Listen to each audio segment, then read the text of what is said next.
Assalamualaikum warahmatullahi wabarakatuh.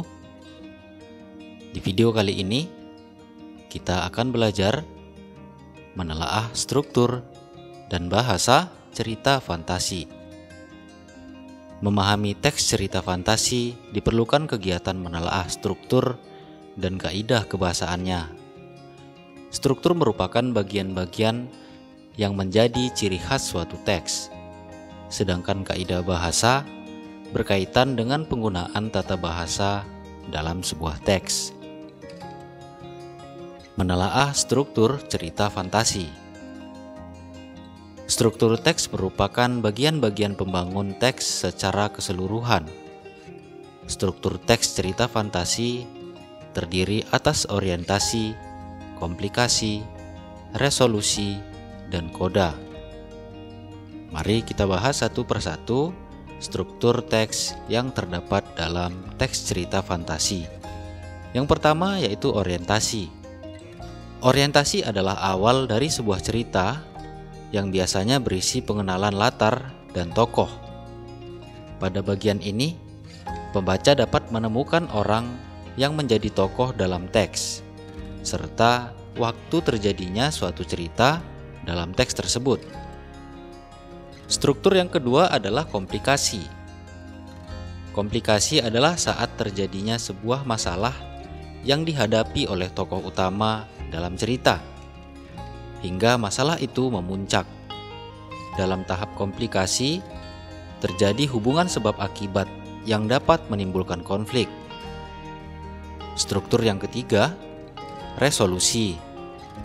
Resolusi berisi penyelesaian masalah yang dihadapi tokoh. Resolusi merupakan bagian penentu yang mengarah pada ending. Struktur yang keempat, koda atau ending. Pada teks cerita fantasi terdapat dua ending, yaitu akhir bahagia atau happy ending dan akhir yang menyedihkan atau mengharukan, biasa disebut sad ending. Nah, dalam cerita fantasi atau teks cerita narasi lainnya, struktur koda bersifat opsional. Artinya boleh ada, boleh tidak. Sebagian buku ada yang mencantumkan struktur koda dalam penjabarannya. Sebagian buku lain tidak mencantumkan. Hal ini boleh-boleh saja karena pada dasarnya sifat koda itu opsional. Boleh ada, boleh tidak. Jadi dalam sebuah teks cerita fantasi khususnya, kalau memang penulis mau mencantumkan koda di dalam teksnya, ya boleh-boleh saja.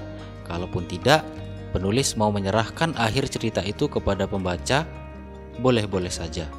Jadi tidak ada paksaan. Struktur yang menjadi bagian terpenting hanya 3, yaitu orientasi, komplikasi, dan resolusi. Sementara koda tidak menjadi bagian yang harus diadakan dalam sebuah teks narasi. Dalam hal ini kita bahas cerita fantasi. Untuk lebih paham, lebih jelasnya, mari kita lihat contoh teks yang berjudul Belajar dengan Gajah Mada. Nah, dalam teks ini sudah dipilah ya, masing-masing paragraf sudah dipilah berdasarkan strukturnya masing-masing.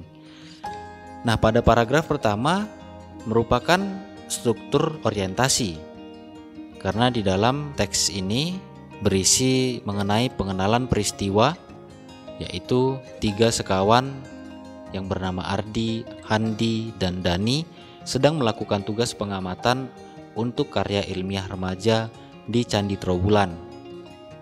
Bisa kita lihat orientasi memperkenalkan tokoh dan latar yang terdapat dalam teks cerita fantasi yang berjudul Belajar dengan Gajah Mada.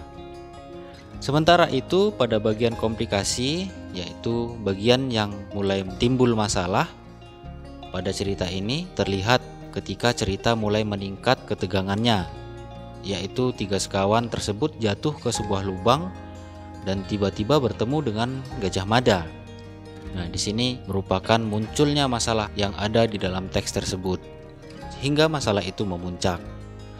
Kemudian pada bagian resolusi, yang merupakan bagian akhir penyelesaian cerita, terlihat ketika 3 sekawan mendapatkan petuah dari Gajah Mada untuk giat belajar dan menjadi anak yang baik. Kemudian mereka pun berjanji akan memenuhi petuah-petuah yang disampaikan oleh Gajah Mada tersebut. Nah, jadi dalam teks ini terlihat bahwa struktur teks yang digunakan hanya 3, yaitu orientasi, komplikasi, dan resolusi. Sedangkan koda tidak digunakan oleh penulis dalam teks ini. Kemudian yang selanjutnya menelaah penggunaan bahasa pada cerita fantasi. Bahasa yang digunakan dalam teks tentu berbeda-beda. Bahasa yang digunakan pada teks cerita fantasi terdiri atas beberapa bagian. Berikut merupakan penggunaan bahasa dalam cerita fantasi. Yang pertama, menggunakan kata ganti dan nama orang sebagai sudut pandang penceritaan. Misalnya aku, dia, mereka, beliau, dan sebagainya. Masih banyak bentuk kata ganti dan nama orang yang digunakan dalam sebuah cerita. Yang kedua, menggunakan kata yang berkaitan erat dengan panca indera. Hal ini digunakan untuk mendeskripsikan latar, yaitu latar tempat, latar waktu, dan latar suasana. Yang ketiga, penggunaan pilihan kata yang berkaitan dengan makna kias dan makna khusus. Yang keempat, menggunakan kata sambung urutan waktu atau konjungsi temporal. Contohnya konjungsi ketika, kemudian, setelah itu, sementara itu, sebelum, dan sebagainya. Menggunakan kata sambung urutan waktu sebagai penanda datangnya tokoh lain atau perubahan latar. Yang kelima, menggunakan kata atau ungkapan keterkejutan. Hal ini digunakan bertujuan untuk memulai masalah atau menggerakkan cerita. Yang keenam, menggunakan dialog atau kalimat langsung dalam cerita. Nah, jadi penggunaan dialog dalam sebuah cerita narasi sangat membantu pembaca dalam memahami dan mengetahui unsur-unsur intrinsik yang ada di dalam teks tersebut, baik itu watak tokoh, latar, kemudian sudut pandang, dan yang lainnya. Jadi penggunaan dialog ini tidak seperti penggunaan dialog dalam teks drama. Dialog yang digunakan di dalam teks narasi, bukan dialog secara utuh, semuanya dialog, tidak ada paragraf-paragraf narasi. Itulah pembahasan kita mengenai struktur dan bahasa teks cerita fantasi. Semoga dapat menambah wawasan kita dalam memahami materi, struktur, dan bahasa cerita fantasi. Terima kasih, semoga bermanfaat. Assalamualaikum warahmatullahi wabarakatuh.